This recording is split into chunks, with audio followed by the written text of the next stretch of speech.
السلام عليكم ورحمة الله وبركاته، يا رب تكونوا بخير. معانا النهاردة شقة في جمال عبد الناصر العمومي، يعني على طريق العربيات مباشر. الشقة 3 أوض وصالة، بس هي معمولة حاليا أوضتين وريسبشن، فاتحين أوضة على الصالة. إن المطبخ هو كبير مش صغير، واخد التلاجة واخد تلاجتين كمان. واخد ايه ده، فريزر ده ولا ايه؟ واخد فريزر. مطبخ مش صغير يعني، عماير مصر للتعمير، مباني التسعينات. والحمام برضو مش صغير، حمام كبير اهوت. واخد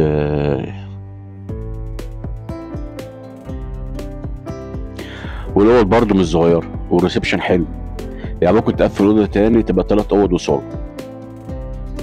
موجود عداد غاز وعداد كهرباء، ومفروض 3 اوض على الشارع، والصالة يعتبر على الباب. ممكن تقفل الصالة تاني، او ممكن تخليها زي ما هي اوضتين وريسبشن. البيع بالعفش، السعر 800,000 جنيه زائد باكج جراج.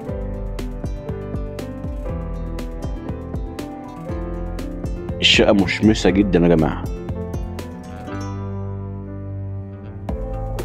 بجوار أسواق الشريف، وخطوة للكورنيش.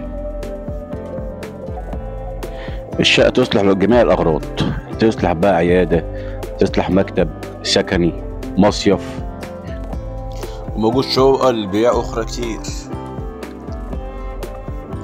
يا رب بس تعمل اشتراك للقناة وفعل زر الجرس ليصلك كل ما هو جديد.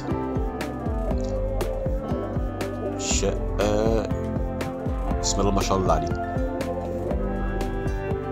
البلكونة هتتفتح، ادي الشارع اهو على طريق العربيات نفسه.